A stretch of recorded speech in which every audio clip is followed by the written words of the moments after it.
नमस्कार प्यारे बच्चों, जय हिंद सभी को। प्यारे बच्चों, आज हम क्या पढ़ेंगे? मानव अंतःस्रावी तंत्र पढ़ेंगे, ह्यूमन एंडोक्राइन सिस्टम। और ह्यूमन एंडोक्राइन सिस्टम के अंदर हम क्या देखते हैं कि इस ह्यूमन एंडोक्राइन सिस्टम के अंदर हमारी जो ग्रंथियों का अध्ययन किया जाता है, ग्रंथियां, हार्मोन्स, एंजाइम्स, इन सब का इनके अंदर अध्ययन किया जाता है। प्यारे बच्चों, इसके जो पर्पस से, जो अंतःस्रावी तंत्र के जो पर्पस से जो इंपॉर्टेंट है, उनमें हम क्या देखते हैं? ग्रंथियों को देखते हैं। किसको पढ़ते हैं? ग्रंथियों को पढ़ते हैं, जो एग्जाम की दृष्टि से बहुत इंपॉर्टेंट है। तो ये जो अंतःस्रावी तंत्र होता है, ये हमारे शरीर के होने वाले परिवर्तनों को नियंत्रित करता है, सूचनाओं का आदान प्रदान करने का बहुत एक महत्वपूर्ण कार्य जो करता है, वो जो करता है वो क्या है? मानव अंतःस्रावी तंत्र। तो प्यारे बच्चों, मानव अंतःस्रावी तंत्र का अध्ययन क्या कहलाता है? एंडोक्राइनोलॉजी कहलाता है। एंडोक्राइनोलॉजी कहलाता है, एंडोक्राइनोलॉजी। इसका प्यारे बच्चों हिंदी में अर्थ क्या होगा? अंतःस्राविकी, अंतःस्राविकी विज्ञान। क्या होगा? अंतःस्रावी विज्ञान होगा। तो इसके मतलब मानव अंतःस्रावी तंत्र का जो अध्ययन है वो क्या कहलाता है? एंडोक्राइनोलॉजी कहलाता है। प्यारे बच्चों, एंडोक्राइनोलॉजी का जो जनक है वो कौन है? Thomas Edison. क्या है? थॉमस एडिसन को मानव अंतःस्रावी का जनक कहा जाता है। प्यारे बच्चों, अब आप सोच रहे होंगे कि सर बल्ब का आविष्कार करने वाला भी एडिसन था। तो प्यारे बच्चों, वो एल्वा एडिसन था। तो इस बात को आपको ध्यान रखना है कि मानव अंतःस्रावी तंत्र का जो जनक है वो किसे कहा जाता है? थॉमस एडिसन को कहा जाता है। प्यारे बच्चों, हम इसके अंदर जो बात करेंगे वो किसके बारे में बात करेंगे? ग्रंथियों के बारे में। और जो हमारे मनुष्य के अंदर जो ग्रंथियां पाई जाती हैं वो 3 प्रकार की ग्रंथियां पाई जाती है। इधर देखिए बच्चों, हम ग्रंथियों के बारे में बात कर रहे हैं। ये ग्रंथियां जो होती हैं कितने प्रकार की होती हैं? 3 प्रकार की होती हैं। कितने प्रकार की बच्चों?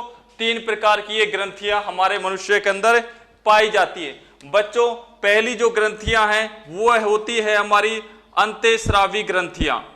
क्या है बच्चों? अंतःस्रावी ग्रंथियां इनको कहते हैं। अगर मैं इंग्लिश की बात करूं तो इनको कहते हैं एंडोक्राइन ग्लैंड्स। क्या है बच्चों इनका नाम? एंडोक्राइन ग्लैंड्स है। दूसरी जो हमारी ग्रंथियां होती हैं बच्चों, वो होती हैं बहिस्रावी की ग्रंथियां। कौन सी होती है? बहिस्रावी की ग्रंथियां होती हैं, और उनको इंग्लिश में क्या कहते हैं? Exocrine glands. क्या कहते हैं बच्चों? एक्सोक्राइन ग्लैंड्स कहते हैं। प्यारे बच्चों, जो हमारी तीसरी प्रकार की जो ग्रंथि होती है वो क्या है? हमारी मिश्रित ग्रंथियां हैं। क्या है? मिश्रित ग्रंथियां। तो इनको क्या कहते हैं इंग्लिश के अंदर? मिक्स ग्लैंड्स कहते हैं, मिक्स ग्लैंड्स कहते हैं। प्यारे बच्चों, मैं बात करना चाहूंगा इन ग्रंथियों के ऊपर।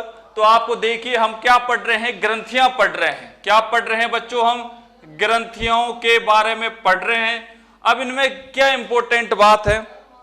प्यारे बच्चों, हमने 3 प्रकार की ग्रंथियां लिखा इधर, अंतःस्रावी की, बहिस्रावी की और मिश्रित ग्रंथि।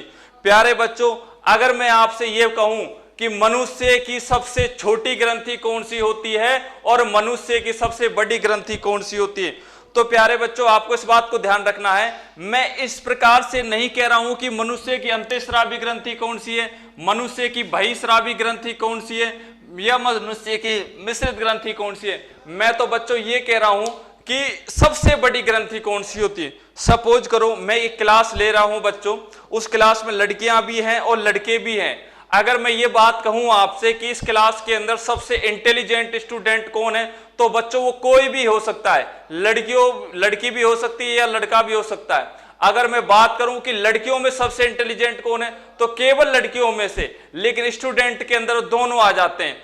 तो प्यारे बच्चों, मैं बात करना चाहूंगा, मैं बात कर रहा हूं किसकी? कि मनुष्य के अंदर सबसे जो छोटी ग्रंथि होती है बच्चों, इसको मैं साफ कर रहा हूं। मनुष्य के अंदर जो सबसे छोटी जो ग्रंथि होती है, सबसे छोटी ग्रंथि, मनुष्य की सबसे छोटी जो ग्रंथि होती है बच्चों, वो होती है पीयूष ग्रंथि। क्या होती है? पीयूष ग्रंथि होती है। क्या होती है बच्चों? पीयूष ग्रंथि होती है। ये क्या है? हमारी मनुष्य की सबसे छोटी ग्रंथि होती है। अब बच्चों मैं बात कर रहा हूं कि मनुष्य की सबसे बड़ी ग्रंथि क्या होती है। मनुष्य की सबसे बड़ी ग्रंथि, इस बात को ध्यान रखना, मैं ऐसे नहीं कह रहा कि अंतःस्रावी ग्रंथि होगी सबसे छोटी, बहिस्रावी की, मैं सबसे बड़ी तो सबसे बड़ी, तो मनुष्य की बच्चों सबसे बड़ी जो ग्रंथि होती है, सबसे बड़ी जो ग्रंथि होती है वो क्या होती है, लीवर होती है, जिसे आप क्या कहते हैं, यकृत कहते हैं बच्चों। और कल इसी के बारे में पढ़ा था, लीवर के बारे में, यकृत के बारे में, कल हम इसके बारे में चर्चा कर चुके थे, लीवर यकृत, क्योंकि हमने क्या पढ़ा था, उस पाचन तंत्र में इसको पढ़ा था। प्यारे बच्चों अब मैं बात कर रहा हूं अंतःस्रावी ग्रंथियों की। तो प्यारे बच्चों इस अंतःस्रावी ग्रंथियों को क्या कहा जाता है, नलिका विहीन ग्रंथियां कहा जाता है। क्या कहा जाता है, नलिका विहीन ग्रंथियां कहा जाता है बच्चों। क्या कहा जाता है, नलिका विहीन ग्रंथियां कहा जाता है। अब हमें नहीं पता ये कौन सा पदार्थ छोड़ती है, लेकिन जो भी पदार्थ को स्रावित करती है वो डायरेक्ट ब्लड के अंदर करती है, उसमें किसी नलिकाओं की कोई आवश्यकता नहीं होती, इसलिए इनको क्या कहा जाता है, नलिका विहीन ग्रंथियां कहा जाता है। प्यारे बच्चों मैं दोबारा बात करना चाहूंगा कि बहिस्रावी ग्रंथि की, एक्सोक्राइन ग्लैंड्स की, तो इसको क्या कहते हैं, नलिका युक्त ग्रंथियां कहते हैं। क्या कहते हैं बच्चों, नलिका युक्त ग्रंथियां कहते हैं। अब नलिका युक्त ग्रंथियां कैसे हुआ बच्चों, सपोज करो ये कोई हमारी कौन सी ग्रंथि है, हमारी अग्नाशय ग्रंथि है। तो अग्नाशय जिसके मतलब वो क्या, उनकी जो शेप होती है वो किस प्रकार से होती है, नलिका की साइडता से होती है, और जो भी वो पदार्थ छोड़ती है तो नलिकाओं के माध्यम से छोड़ती है, सूक्ष्म नलिकाओं के माध्यम से स्रावित करती है, इसलिए उनको क्या कहते हैं, नलिका युक्त ग्रंथियां कहते हैं। प्यारे बच्चों मिश्रित ग्रंथि के बारे में बात करेंगे।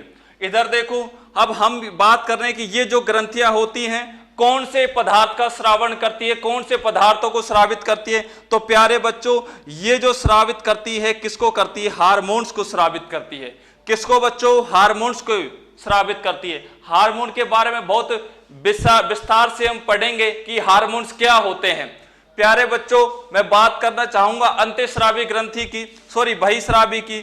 तो बहिस्रावी ग्रंथियां किसका श्रावण करती है, ये एंजाइम्स का श्रावण करती है बच्चों, एंजाइम्स का श्रावण करती है। और बच्चों जो मिश्रित जो ग्रंथियां होती हैं हमारी, वो किन दोनों का श्रावण करती है, हार्मोन प्लस एंजाइम्स का श्रावण करती है। किसका श्रावण करती है, हार्मोन्स प्लस एंजाइम्स का श्रावण करती है बच्चों। उसके बाद इधर देखिए बच्चों, इसमें क्या इंपॉर्टेंट है जो हमारा, इसमें जो इंपॉर्टेंट है बच्चों, अगर मैं ये कहूं आप लोगों से कि अंतःस्रावी की सबसे छोटी ग्रंथि कौन सी है। प्यारे बच्चों राजस्थान पुलिस 2018 भर्ती में 15 जुलाई को दोनों पारियों के अंदर जो क्वेश्चन हमारे पूछे गए थे, क्वेश्चन क्या था कि निम्न में से अंतःस्रावी ग्रंथि नहीं है, और उसमें क्या दिया था, बहिस्रावी ग्रंथियां दे दी और अंतःस्रावी ग्रंथि दे दी। तो देखो इधर अगर मैं बात कर रहा हूं कि अंतःस्रावी ग्रंथियों की, तो मैं क्या कह रहा हूं बच्चों कि मनुष्य की जो अंतःस्रावी ग्रंथि होती है, तो सबसे छोटी अंतःस्रावी कौन सी होती है, पीयूष ग्रंथि होती है। कौन सी होती है बच्चों, पीयूष ग्रंथि होती है। तो ये तो क्या होगी कि अंतःस्रावी ग्रंथियों की सबसे छोटी ग्रंथि होगी। क्या होगी, अंतःस्रावी ग्रंथियों की सबसे छोटी ग्रंथि होगी। लेकिन मैं बात करूंगा कि अंतःस्रावी ग्रंथियों की जो सबसे बड़ी ग्रंथि होती है, क्या होती है, अंतःस्रावी की सबसे जो बड़ी ग्रंथि होती है बच्चों, वो क्या होती है, हमारी थायराइड ग्रंथि होती है। क्या होती है, हमारी थायराइड ग्रंथि होती है बच्चों। अब इधर देखिए मैं बात करूंगा बहिस्रावी की, मैं कि बहिस्रावियों के अंदर की सबसे छोटी और सबसे बड़ी कौन सी होती है बच्चों। तो बहिस्रावी की बात करूंगा कि बहिस्रावी ग्रंथियों की सबसे छोटी जो ग्रंथि होती है वो कौन सी होती है, श्वेत ग्रंथियां होती हैं बच्चों। कौन सी ग्रंथि, श्वेत ग्रंथियां होती हैं। मस्तिष्क से ललाट पर पाई जाती है, पसीने की जो ग्रंथियां होती हैं वो ग्रंथि क्या होती है, बहिस्रावी ग्रंथियों की सबसे छोटी ग्रंथियां होती हैं। अब मैं बात करूंगा कि बहिस्रावी ग्रंथियों की सबसे बड़ी ग्रंथि कौन सी होती है बच्चों। तो सबसे बड़ी ग्रंथि क्या होती है, यकृत होती है, जिसे हम क्या कहते हैं, लीवर कहते हैं। और बच्चों में बात करूंगा मिश्रित ग्रंथि की, कि ऐसी ग्रंथि जो हार्मोन्स का भी श्रावण करती है और एंजाइम्स का भी श्रावण करती है। तो हार्मोन्स और एंजाइम्स का श्रावण करने वाली जो ग्रंथि होती है बच्चों, वो ग्रंथि है हमारी कौन सी, अग्नाशय ग्रंथि। अग्नाशय ग्रंथि जिसको कहते हैं पैनक्रियास ग्लैंड्स। क्या कहते हैं बच्चों, पैनक्रियास ग्लैंड्स कहते हैं। अब हमने इस ग्रंथि के बारे में बहुत अच्छी तरह से चर्चा की है, इसका जो बेसिक स्ट्रक्चर हमारे सामने है, लेकिन एग्जामिनर का जो क्वेश्चन पूछने का तरीका होता है, बच्चों किस प्रकार से क्वेश्चन कर सकता है। अगर मैं कहूं कि सबसे बड़ी ग्रंथि, तो बच्चों आपको इसको नहीं देखना है, तो इसके मतलब इन तीनों में से सबसे बड़ी जो हमारी ग्रंथि होती है वो कौन सी होती है? लीवर या यकृत होती है। और जब मैं कहूं कि सबसे छोटी ग्रंथि, तो सबसे छोटी ग्रंथि क्या होती है बच्चों? पीयूष ग्रंथि होती है। इस बात को इस प्रकार से समझा सकता हूं मैं आप लोगों को। सपोज करो मैं किसी कक्षा के अंदर कोई लड़की, उस लड़की है वो क्या है? पूरी कक्षा के अंदर सबसे कमजोर है। क्या है बच्चों? सबसे कमजोर है। तो जब मैं ये बात कहूंगा कि सबसे कमजोर स्टूडेंट कौन है, तो बच्चों कौन है? वो लड़की है, माना उसका नाम क्या है? एक्स है।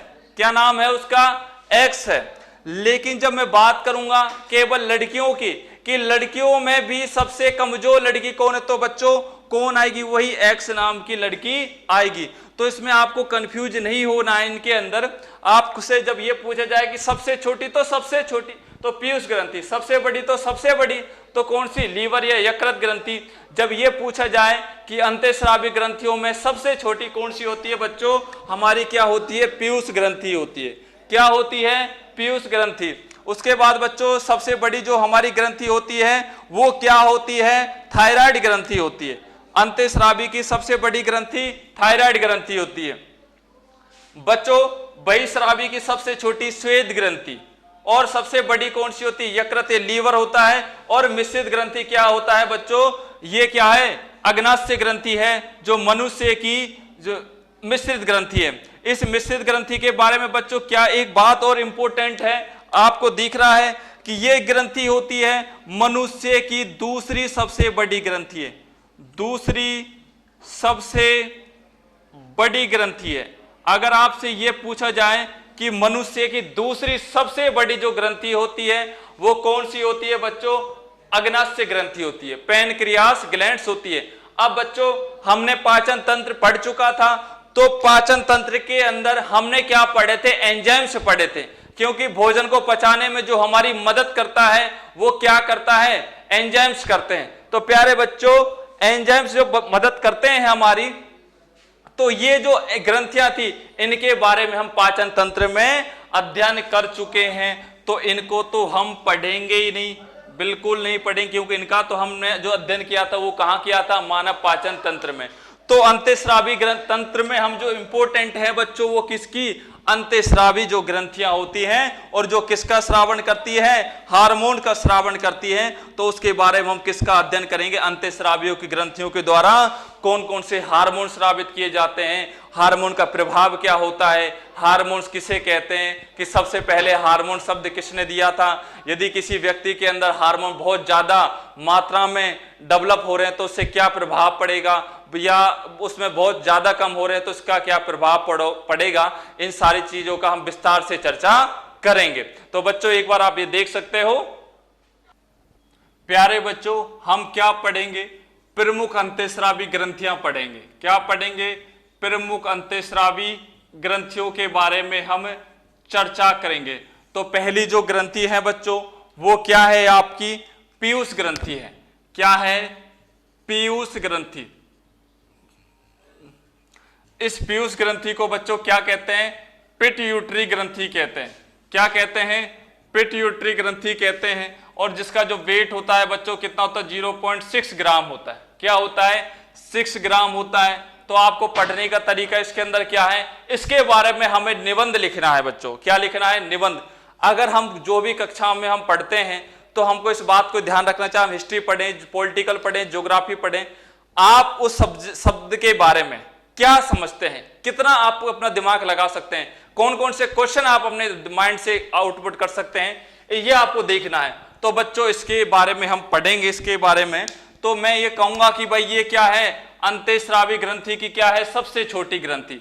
अंतःस्रावी ग्रंथियों में क्या है बच्चों? सबसे छोटी ग्रंथि होती है। क्या होती है? सबसे छोटी।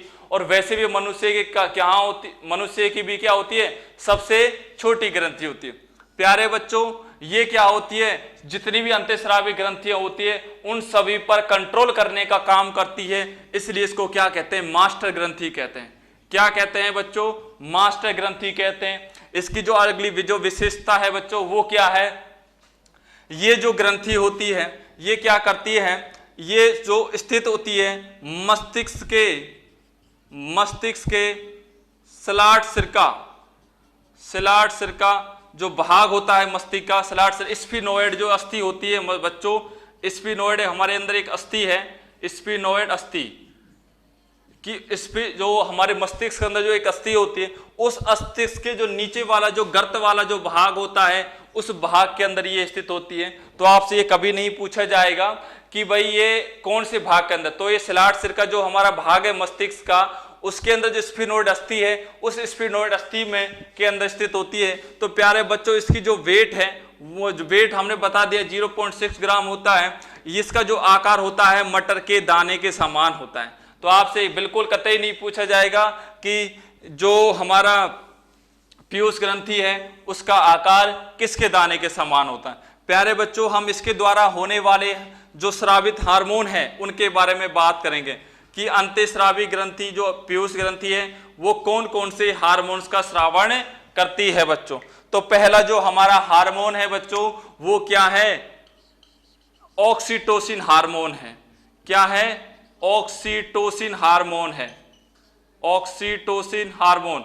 तो बच्चों आपको किस बात को ध्यान रखना है, आपसे क्वेश्चन ये भी पूछा जा सकता है ऑक्सीटोसिन हार्मोन किस ग्रंथि के द्वारा स्रावित होता है, तो वो ग्रंथि होती है हमारी पीयूष ग्रंथि, पिट्यूटरी ग्रंथि, या उसको क्या कह सकते हैं हम बच्चों, मास्टर ग्रंथि कहते हैं। प्यारे बच्चों ऑक्सीटोसिन हार्मोन क्या कार्य करता है, तो ये जो हार्मोन्स के इसके जो मेन फंक्शन होते हैं इसके ऑक्सीटोसिन हार्मोन के, तो ये क्या करता है बच्चों, गर्भाशय में मांसपेशियों, तो गर्भाशय से याद आया प्यारे बच्चों ये हार्मोन्स केवल महिलाओं में पाया जाता है, केवल महिलाओं में पाया जाता है। किस में पाया जाता है, केवल महिलाओं में पाया जाता है, पुरुष इसकी अपेक्षा ना करें।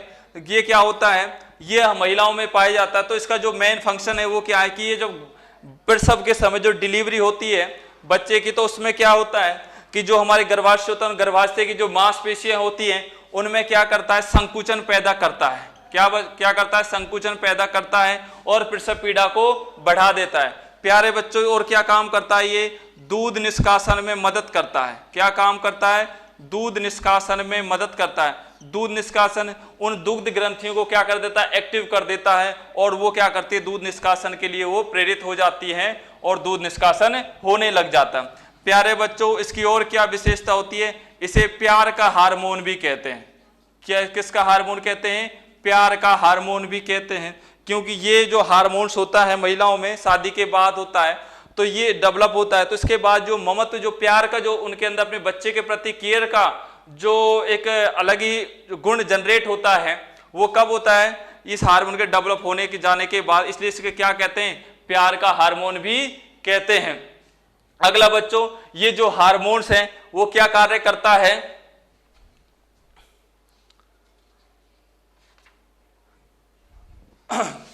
अब बच्चों एक नोट है इसके अंदर। नोट क्या है कि ये जो हार्मोन है हमारा ऑक्सीटोसिन हार्मोन का वर्तमान समय में जो दुरुपयोग किया जाता है, वर्तमान समय में इसका दुरुपयोग किया जा रहा है, वो कहाँ किया जा रहा है कि ये जो हार्मोन्स होता है ये क्या करता है, जो हमारी सब्जियां होती हैं, हम जो सब्जी उगाते हैं, तो क्या करते हैं किसान, उनको एक दिन जाने से पहले क्या करता है, उनमें कुछ इस प्रकार के हार्मोन से इंजेक्शन लगा देता है, जिसके कारण सब्जियों का आकार बढ़ जाता है। तो इसका क्या होता है, सब्जियों की वृद्धि करने में कौन से हार्मोन का इस्तेमाल होता है, ऑक्सीटोसिन हार्मोन का इस्तेमाल होता है। दूसरी बात बच्चों, इसका जो हार्मोन का दुरुपयोग कहाँ किया जा रहा है, खास तौर पे जो हमारे जानवर होते हैं, एक समय ऐसा आता है कि वो दूध देना बंद कर देते हैं, तो उन जानवरों से अनावश्यक रूप से दूध निकालने में इस हार्मोन का उपयोग किया जाता है। तो बच्चों इसका दुरुपयोग कहाँ हुआ? अगर क्वेश्चन पूछा जाए कि वर्तमान समय में इस कौन से हार्मोन का उपयोग जानवरों से अनावश्यक रूप से दूध निकालने में किया जाता है बच्चों, वो क्या होता है? ऑक्सीटोसिन हार्मोन होता है। तो ये किसके बारे में था? Oxytocin hormone. अब हम देखेंगे कि इस पीयूष ग्रंथि के द्वारा अगला कौन सा हार्मोन स्रावित होता है। प्यारे बच्चों, पीयूष ग्रंथि के द्वारा जो अगला होने वाला जो स्रावित हार्मोन है वो क्या है? Vasopressin hormone, pitressin hormone, ADH, anti diuretic hormone भी कहा जाता है। एंटी डायूरेटिक हार्मोन भी इसको कहा जाता है। प्यारे बच्चों, ये हार्मोन क्या करता है? जो हमारी जो ग्रंथियां होती हैं, कौन सी किस ग्रंथि के द्वारा? पीयूष ग्रंथि के द्वारा। तो ये क्या करता है? किडनी जो हमारी होती है, किडनी इंग्लिश का वर्ड है, हिंदी में क्या कहते हैं? किडनी को वृक्क कहते हैं। तो किडनी में जल के पुनः अवशोषण को, जल के पुनः अवशोषण को प्रेरित करता है। जल के पुनः अवशोषण को क्या करता है बच्चों? ये प्रेरित करता है। तो कैसे प्रेरित करता है ये? तो हम इसको कैसे देखेंगे कि हमारी जो किडनी होती है वो किडनी हमारे अंदर फिल्ट्रेशन का कार्य करती है।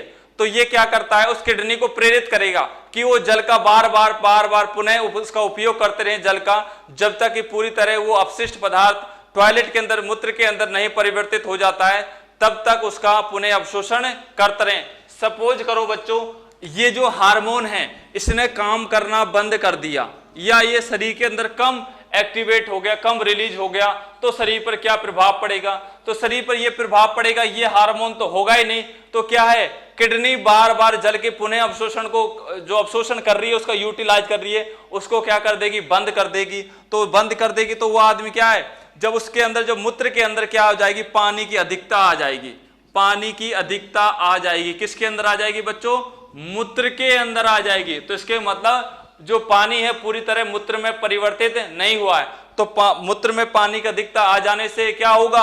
वो आदमी बार बार पेशाब जाएगा और जिसके कारण उसके शरीर में क्या आ जाएगी? पानी की कमी आ जाएगी और उसको प्यास अधिक लगेगी। इस रोग को क्या कहते हैं? पिपासा रोग कहते हैं बच्चों। क्या कहते हैं? पिपासा रोग कहते हैं। तो main function of vasopressin hormone क्या है? कि किडनी में जल के पुनः अवशोषण को क्या करता है? ये प्रेरित करता है।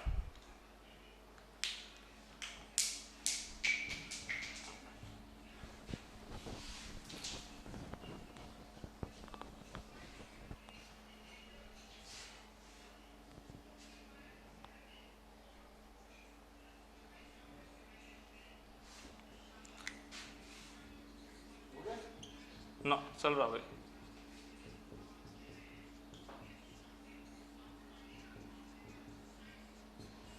प्यारे बच्चों, इसमें क्या है? हमारा अगला जो हार्मोन है पीयूष ग्रंथि के द्वारा स्रावित होने वाला जो तीसरा हार्मोन है वो क्या है? सोमेट्रोपिन हार्मोन। तो प्यारे बच्चों, सोमेट्रोपिन हार्मोन का जो मुख्य कार्य क्या होता है?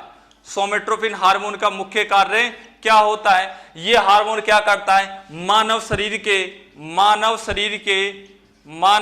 के वृद्धि एवं विकास में सहायक होता है। वृद्धि एवं विकास में सहायक होता है। वृद्धि विकास में किस प्रकार से सहायक होता है बच्चों? इस बात को हम क्या करें? जैसे वृद्धि विकास, शरीर का जो डेवलपमेंट है वो विकास है, तो इसके लिए इस हार्मोन को क्या कहा जाता है बच्चों?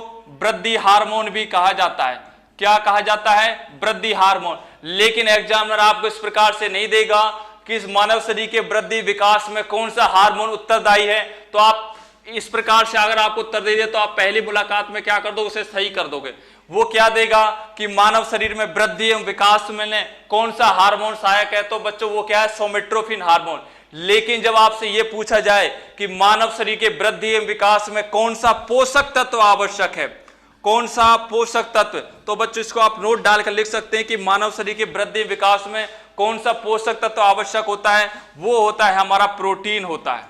क्या होता है? प्रोटीन। तो देखिए इस बात को किस प्रकार से समझ सकते हैं। अगर हमसे ये पूछा जाए कि हम मानव शरीर के वृद्धि विकास में, शरीर का जो वृद्धि विकास में जो सहायक होता है वो हमारा हार्मोन है सोमेट्रोपिन हार्मोन। लेकिन जब हम बात करते हैं पोषक तत्वों की, कार्बोहाइड्रेट, वसा, प्रोटीन, खनिज लवण, जल और विटामिन में, इन सब में जो शरीर का डेवलपमेंट करता है, विकास करता है, वो क्या करता है बच्चों? प्रोटीन करता है। अगली बात हम इसके बारे में बात करेंगे बच्चों कि मानव शरीर के वृद्धि विकास में कार्य करता है। सपोज करो इस बात को हम दो प्रकार से समझ सकते हैं। यदि इस हार्मोन का, सोमेट्रोफिन हार्मोन का जो हमारे शरीर के अंदर रिलीज है, जो इस प्रकार से ये आ रहा है, अगर वो नॉर्मली आ रहा है बच्चों, तो नॉर्मली आ रहा है तो उसके मतलब उस बच्चे की जो हाइट है वो सामान्य होगी। और बच्चों की हाइट किस प्रकार से डिपेंड करती है, माता पिता की हाइट में सपोज करो माता की हाइट है 160 सेंटीमीटर और पिताजी की हाइट है 180 सेंटीमीटर, तो बच्चों इसमें क्या करते हैं, आप इसमें 2 का भाग दे दीजिए, तो इसके मतलब जो बच्चे की औसत जो आयु होगी वो कितनी होगी, 170 सेंटीमीटर होगी। माता पिता की दोनों आयु को जोड़कर 2 का भाग दे दें, जो आयु आगी वो अमूमन बच्चों की सामान्य हाइट होगी। लेकिन उसके शर्त क्या है बच्चों, कि वो किसी पोषक तत्व का से शिकार नहीं हुआ, मतलब कुपोषण का शिकार नहीं हुआ हो, किसी पोषक तत्व के अंदर उसके अंदर कमी नहीं हो, और दूसरा क्या है, बचपन में उसने बहुत ज्यादा अधिक बोझा नहीं ढोया हो, तो इस प्रकार के बच्चों की हाइट थोड़ी कम रह जाती है। लेकिन ये एक अलग रीजन है। लेकिन हम बात करते हैं किसकी, हार्मोन्स के कारण, कि ये जो हार्मोन है कि शरीर के अंदर, ये जो हार्मोन है शरीर के अंदर अगर बहुत ज्यादा डेवलप हो रहा है, कि मैं इस बात को लिख सकता हूं कि शरीर के अंदर बहुत ज्यादा अधिक स्रावण हो रहा है, कौन से हार्मोन का, सोमेट्रोफिन हार्मोन का। यदि शरीर के अंदर सोमेट्रोफिन हार्मोन का बहुत ज्यादा स्रावण हो रहा है, बहुत ज्यादा स्रावित होता है, तो बच्चों वो जो बच्चे होते हैं वो क्या होते हैं, उनका शरीर महाकाल बन जाता है। शरीर महाकाल, महाकाल, यह इसको कह सकते हैं शरीर विशालकाय बन जाता है। विशालकाय बहुत ज्यादा बड़ा बन जाता है बच्चों। जैसे उदाहरण के तौर पे हम समझ सकते हैं खली, ग्रेट खली। तो ग्रेट खली जैसे जो व्यक्ति होते हैं वो क्या होते हैं, उनके अंदर एक आनुवंशिक इस प्रकार से हार्मोन्स का वो होता है कि अपने आप को, आनुवंशिक नहीं कहूंगा, कि उनके अंदर जो इस हार्मोन की बहुत ज्यादा मात्रा पाई जाती है, तो उनका शरीर ये क्या है, ऑटोमेटिकल विशालकाय बन जाते हैं। ग्रेट खली के जो माता पिता शायद इतने लंबे और इतने मजबूत नहीं हुए होंगे, तो इसका कहने का मतलब ये कि जब शरीर में इसे हार्मोन बहुत ज्यादा रिलीज हो जाता है, बहुत ज्यादा इसका श्रावण होने लग जाता है, तो उन बच्चों का शरीर कैसा होने लग जाता है, विशालकाय होने लग जाता है। दूसरी बात बच्चों में किसकी बात करूंगा, कि जो हमारा ये जो हार्मोन है, अगर ये कम मात्रा में स्रावित होता है, कम मात्रा के अंदर स्रावित होता है, तो कम मात्रा के अंदर स्रावित हो रहा है, तो उन बच्चों का जो शरीर है वो कैसा हो जाता है, बौना रह जाता है, या उनकी हाइट कम रह जाती है, या वो क्या हो जाते हैं, बौनापन के शिकार हो जाते हैं। तो बच्चों शरीर के जो वृद्धि विकास में कौन सा हार्मोन सहायक होता है, सोमेट्रोफिन हार्मोन, वृद्धि हार्मोन। प्यारे बच्चों, हम आपके लिए दिन रात मेहनत करके नए नए कंटेंट लेकर आकर आपको पढ़ा रहे हैं, तो आपका एक फर्ज बनता है, क्योंकि ये रिकॉर्डेड बैच है, इसमें ना तो हम बहुत ज्यादा कोई पंखा पंखा इस प्रकार का यूज कर सकते हैं, क्योंकि आवाज फिर इसमें क्या होगा, अब वो आवाज इसके अंदर जनरेट होगी। तो आप लोगों से एक मैं गुजारिश करूंगा कि आप लोग घर पे हैं अभी फिलहाल में, आप इस समय जो कोरोना जैसी वैश्विक महामारी से पूरा देश जूझ रहा है, तो उसके अंदर जो हमारे पढ़ाई है जो बाधित हो रही है, प्यारे बच्चों, उसका एकमात्र जो वो है इसका उपाय वो क्या है, ऑनलाइन पढ़ाई। ऑनलाइन पढ़ाई ही इसका एकमात्र उपाय है। तो आप सभी से मेरी गुजारिश है, आप प्रत्येक वीडियो को देखें, शेयर करें। प्यारे बच्चों, पीयूष ग्रंथि के द्वारा स्रावित होने वाला जो हार्मोन होता है वो हमारा अगला हार्मोन है प्रोलैक्टिन हार्मोन। क्या है बच्चों, प्रोलैक्टिन हार्मोन होता है। क्या होता है, प्रोलैक्टिन हार्मोन होता है। इस हार्मोन के बारे में बात करेंगे। इसके मतलब एक तो बात ये है कि प्रोलैक्टिन हार्मोन कहां से स्रावित होता है, पीयूष ग्रंथि के द्वारा स्रावित होता है। अगली बात बच्चों, बात किसकी करेंगे हम, कि ये जो प्रोलैक्टिन हार्मोन है, क्या है बच्चों, प्रोलैक्टिन जो हार्मोन है वो क्या करेगा, वो हार्मोन्स केवल इसकी जो विशेषता होती है केवल महिलाओं में पाया जाता है। केवल कहां पाया जाता है बच्चों, महिलाओं में पाया जाता है। इसका जो फंक्शन होता है वो क्या होता है बच्चों, ये क्या होता है, बच्चा, महिलाएं जब बच्चे को जन्म दे देती हैं, उसके बाद उनका जो पैतृक संरक्षण का गुण आता है, पैतृक संरक्षण का जो गुण आता है बच्चों, पैतृक संरक्षण का जो गुण आता है कि उसकी जो केयर टेकर की, जिस प्रकार से वो उस बच्चे का बहुत ज्यादा माँ केयर करती है, बच्चा रोने लग जाता है, उसको ऑटोमेटिक पता चल जाए ये भूखा है, उसको दूध पिला रही है, या अपने बच्चे के प्रति बहुत ज्यादा उसका लगाव है, जो मातृत्व का जो गुण आ रहा है उस माँ के अंदर, वो किस हार्मोन के कारण आ रहा है? प्रोलैक्टिन हार्मोन के कारण आता है। लेकिन ये जिन महिलाओं के अंदर बहुत ज्यादा डेवलप हो जाता है, वो महिला अपने बच्चों को बहुत ज्यादा प्यार करती है, बहुत ज्यादा केयर करती है, और जिनके अंदर ये हार्मोन कम स्रावित होता है, वो अपने बच्चों से क्या थोड़ी बहुत क्या एक कठोर स्वभाव सा उनका बन जाता है। दूसरी बात बच्चों, एक नोट डालने वाली बात है कि पक्षियों के अंदर जो घोंसले का निर्माण होता है, कि पक्षी जब जो हमारी ये चिड़िया, ये छोटे पक्षी होते हैं, ये गर्भवती या गर्भावस्था के अंदर होते हैं, तो ये क्या करते हैं, इनको पता लगना है कि ये बच्चे को जन्म देने वाले होते हैं, तो इसके अंदर पैतृक संरक्षण का गुण ऑटोमेटिक जनरेट होने लग जाता है, और वो क्या करते थे, घोंसले का निर्माण करने लग जाते हैं। तो ये घोंसले का निर्माण जब करेंगे, क्यों करेंगे? क्योंकि इनके अंदर ये प्रोलैक्टिन हार्मोन क्या होता है बच्चों, स्रावित होता है। तो बहुत से हार्मोन और भी कई 2-4 हार्मोन्स हैं, खास इंपोर्टेंट नहीं, इंपोर्टेंट है, जो आपको इसके अंदर बता दिए हैं। अब हम अगला पढ़ेंगे बच्चों, थायराइड ग्रंथि। थायराइड ग्रंथि के बारे में हम बच्चों पढ़ेंगे कि थायराइड ग्रंथि क्या है। तो पहली हम क्या पढ़ रहे थे बच्चों, पीयूष ग्रंथि हम पढ़ चुके हैं। कौन सी ग्रंथि पढ़ चुके हैं? पीयूष ग्रंथि पढ़ चुके हैं। दूसरी बच्चों हमारी जो ग्रंथि है वो क्या है? थायराइड ग्रंथि है। क्या है बच्चों? थायराइड ग्रंथि है। थायराइड ग्रंथि बहुत इंपॉर्टेंट है। तो अब इसमें वही बात है कि हमने इस थायराइड ग्रंथि के में क्या लिखना है? निबंध लिखना है। तो थायराइड ग्रंथि के बच्चों बात क्या होगी? थायराइड ग्रंथि, या इसको क्या कहते हैं? अवटु ग्रंथि भी कहा जाता है। क्या कहा जाता है बच्चों? अवटु ग्रंथि भी कहा जाता है। तो इसके बारे में बात क्या है कि ये क्या होती है? अंतःस्रावी ग्रंथियों की सबसे बड़ी ग्रंथि होती है। किसकी बच्चों? अंतःस्रावी की। अंतःस्रावी जो ग्रंथियां होती है, अंतःस्रावी ग्रंथियों की सबसे बड़ी ग्रंथि होती है। क्या होती है? सबसे बड़ी ग्रंथि होती है। दूसरी बात बच्चों, बात क्या करते हैं, ये गले के अंदर होती है और इसकी आकृति इस प्रकार से होती है। तो हम कह सकते हैं कि अंग्रेजी वर्णमाला के एक अक्षर के समान होती है। तो इसके मतलब जो हमारे गले का ये वाला पोर्शन होता है उसके अंदर ये होती है। तो अंग्रेजी वर्णमाला के कौन से अक्षर के समान? एच अक्षर के समान होती है। बिल्कुल नहीं पूछा जाएगा कि थायराइड ग्रंथि की आकृति अंग्रेजी वर्णमाला के किस अक्षर के द्वारा होती है। प्यारे बच्चों, ये जो ग्रंथि होती है कौन से हार्मोन का स्रावण करती है? थायरोक्सिन हार्मोन का स्रावण करती है। कौन से हार्मोन का बच्चों? थायरोक्सिन हार्मोन का स्रावण करती है। कौन से हार्मोन का? थायरोक्सिन हार्मोन का स्रावण करती है। तो बच्चों ये इंपॉर्टेंट है कि ये जो थायराइड ग्रंथि होती है ये कौन से हार्मोन का स्रावण करती है? थायरोक्सिन हार्मोन का स्रावण करती है। अब बच्चों दो कंडीशन होती है, एक तो ये हार्मोन बहुत ज्यादा अधिक स्रावण हो जाए, उसका क्या हो जाए? अधिक श्रावण हो जाए, और एक क्या हो जाए? अल्प श्रावण हो जाए। क्या हो जाए? अल्प श्रावण। एक तो ये है कि शरीर में बहुत ज्यादा बनने लग जाए, एक शरीर में ये है कि बहुत कम बनने लग जाता है। तो बच्चों अधिक श्रावण से शरीर के अंदर कौन सा रोग होता है? अल्प श्रावण से शरीर के अंदर कौन सा रोग होता है? प्यारे बच्चों, हम क्या बात कर रहे हैं कि इसके अधिक श्रावण से कौन सा होगा और अल्प श्रावण से कौन सा रोग?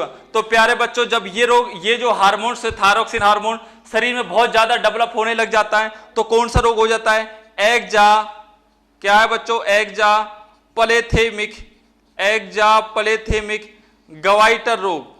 क्या है बच्चों? एक्जा प्लेथेमिक गवाइटर रोग। इसको हम क्या कह सकते हैं? इसका जो लक्षण होते हैं, नेत्र गोलकों का बाहर आना, नेत्र गोलकों का बाहर आना या उनका साइज बड़ा हो जाना। बच्चों जब ये जो हार्मोन होता है बहुत ज्यादा शरीर के अंदर डेवलप होता है तो हमारे नेत्र गोलक बड़े हो जाते हैं और ऐसा लगता है कि बस अब ये शरीर, ये आंखों से निकलने ही वाले, लेकिन निकलते नहीं। इस बात को ध्यान रखना है।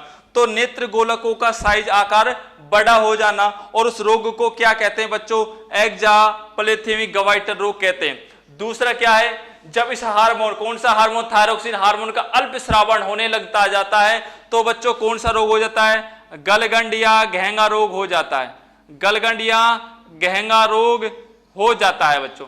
अब हम अक्सर क्या पढ़ते हैं? गलगंड या घेंगा रोग आयोडीन की कमी के कारण होता है। तो उसका आयोडीन से उसका क्या संबंध है? सर आप ये भी बता रहे हैं कि थायरोक्सिन हार्मोन के अल्पश्रावण से गलगंड या घेंगा रोग हो जाता है, और हम किताबों के अंदर ये भी पढ़ते हैं कि आयोडीन की कमी से ये रोग हो जाता है। तो प्यारे बच्चों, जब शरीर को आयोडीन कम मात्रा में मिलेगा तो इस हार्मोन का श्रावण भी कम ही होगा, इसके मतलब अल्प श्रावण होगा।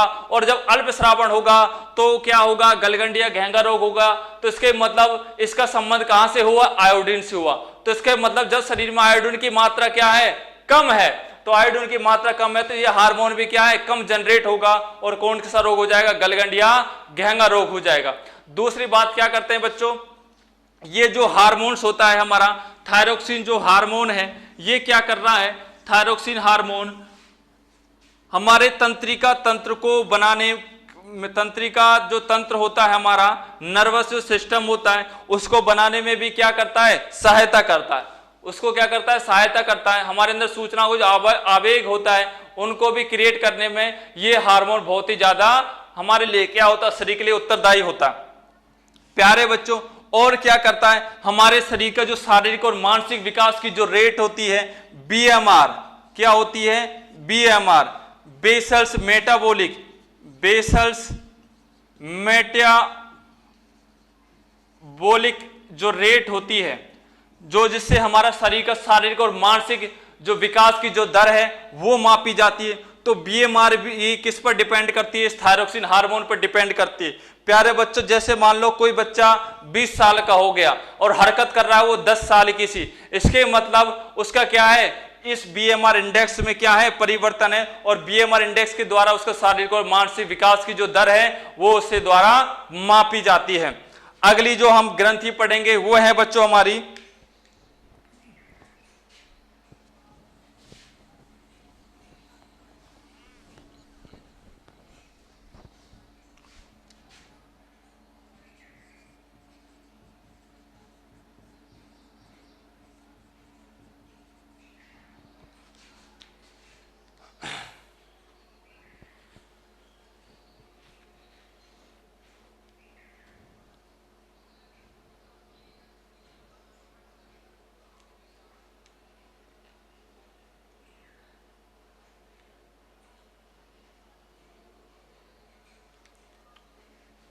प्यारे बच्चों, अगली जो ग्रंथि होती है वो है हमारी पैराथायराइड ग्रंथि। क्या है, पैराथायराइड ग्रंथि है। तो पैराथायराइड ग्रंथि ये क्या, थायराइड अब क्या लग गया इसमें पैराथायराइड, तो इसके मतलब इसका संबंध आपस में एक दूसरे से, इसको हम अबटू ग्रंथि कहते थे। क्या कहते थे, अबटू ग्रंथि। अब बच्चों इसको क्या कह देंगे हम, पैराबटू कह देंगे। क्या कह देंगे हम इसको, पैरा अबटू ग्रंथि कह देंगे। क्या कह देंगे, पैरा अबटू ग्रंथि कह देंगे। प्यारे बच्चों, ये जो ग्रंथि होती है ये भी गले में होती है, लेकिन आपको पता है कि जो थायराइड ग्रंथि की जो आकृति होती है किस प्रकार से होती है, इस प्रकार से होती है। तो ये बन गया क्या, एच। तो अंग्रेजी वर्णमाला के एच अक्षर के समान किसकी आकृति होती है, थायराइड की होती है। लेकिन बच्चों हम क्या पढ़ रहे हैं, पैराथायराइड ग्रंथि पढ़ रहे हैं। तो पैराथायराइड ग्रंथि की मैं बात करूंगा बच्चों। पैरा जो थायराइड जो ग्रंथि होती है वो थायराइड ग्रंथि के कोनों पर पाई जाती है। किस पर पाई जाती है, कोनों पर पाई जाती है। तो इसके मतलब ये जो ग्रंथि है ये कोने पर मिल रही है बच्चों, ये कितनी होगी, 4 होगी। इसके मतलब हम कह सकते हैं कि पैराथायराइड ग्रंथि की जो मनुष्य के अंदर जो संख्या होती है वो कितनी होती है, 4 होती है, 4 होती है। अब बच्चों हम पढ़ेंगे कि इस पैराथायराइड ग्रंथि के द्वारा कौन कौन से हार्मोन स्रावित किए जाते हैं। तो बच्चों इसके द्वारा जो हार्मोन स्रावित किए जाते हैं वो है कैल्सिटोनिन हार्मोन। कैल्सिटोनिन हार्मोन क्या है बच्चों, कैल्सिटोनिन हार्मोन होता है। दूसरा क्या होता है बच्चों, पैराथार्मोन होता है। क्या होता है, पैराथार्मोन स्रावित होता है। तो इस ग्रंथि के द्वारा स्रावित होने वाले हार्मोन कैल्सिटोनिन और पैराथार्मोन। तो बच्चों ये जो हार्मोन्स होता है ये कब स्रावित होता है, ये शरीर में जब कैल्शियम आयनों की, किसकी बच्चों, कैल्शियम आयनों की संख्या प्रभावित होती है तो ये हार्मोन क्या होता है, स्रावित होता है। या हम ऐसे कह सकते हैं कैल्शियम आयनों की जो सांद्रता है बहुत ज्यादा अधिक होने पर यह हार्मोन शरीर के अंदर स्रावित होता है। कैल्शियम आयनों की सांद्रता अधिक होने पर यह हार्मोन स्रावित होता है। तो बच्चों जो कैल्सिटोनिन हार्मोन है यह शरीर के अंदर बहुत ज्यादा डेवलप हो गया तो हमारे शरीर के अंदर क्या हो जाता है, कैल्शियम ऑक्जिलेट का निर्माण होने लग जाता है। Very very important, calcium oxalate calcium oxalate का निर्माण होने लग जाता है। तो कैल्शियम ऑक्जिलेट, इस कैल्शियम ऑक्जिलेट ये बहुत ही वैज्ञानिक और रासायनिक नाम है बच्चों। ये किसका नाम है? पथरी का नाम है। जैसे आप पथरी या स्टोन कहते हैं, क्या कहते हैं? पथरी स्टोन कहते हैं। तो बच्चों ये किसका नाम है? पथरी का नाम है। किसका नाम है? पथरी का नाम है। और एक क्वेश्चन था आरआरबी के अंदर, एक क्वेश्चन था बच्चों कि कैल्शियम पथरी का रासायनिक नाम क्या है? तो बच्चों पथरी का जो रासायनिक नाम होता है वो क्या होता है? कैल्शियम ऑक्जिलेट होता है। तो प्यारे बच्चों दूसरा क्या है? पैराथार्मोन। किसकी बात कर रहे हैं बच्चों? पैराथार्मोन की बात कर रहे हैं कि पैराथार्मोन के कारण, कि किसके कारण? पैराथार्मोन के कारण। ये हार्मोन कब स्रावित होता है? जब शरीर के अंदर कैल्शियम आयनों की जो संख्या है, कैल्शियम आयनों की जो संख्या है उसके अंदर कमी आती है, तो ये हार्मोन स्रावित होता है। तो कैल्शियम, अब इसके मतलब ये हार्मोन जब शरीर में बहुत ज्यादा रिलीज होने लग जाता है, बहुत ज्यादा स्रावित होने लग जाता है बच्चों, तो क्या होता है? हमें कौन सा रोग हो जाता है? ओस्टियोपोरोसिस रोग हो जाता है बच्चों। क्या हो जाता है? ओस्टियोपोरोसिस। क्या है? ओस्टियोपोरोसिस रोग। ओस्टियोपोरोसिस, ओस्टियोपोरोसिस में रोग में क्या होता है बच्चों? हड्डियां भंगुर हो जाती हैं। हड्डियां भंगुर हो जाती है। क्या हो जाती है? हड्डियां भंगुर हो जाती हैं। ओस्टियोपोरोसिस रोग।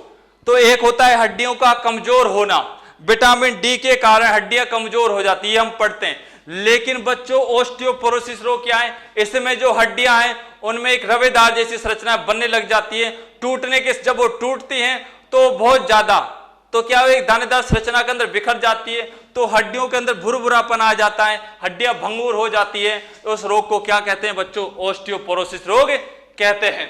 तो हम किसके द्वारा पढ़ रहे हैं? ये पैराथायराइड ग्रंथि की। प्यारे बच्चों पैराथायराइड ग्रंथि हम पढ़ चुके हैं।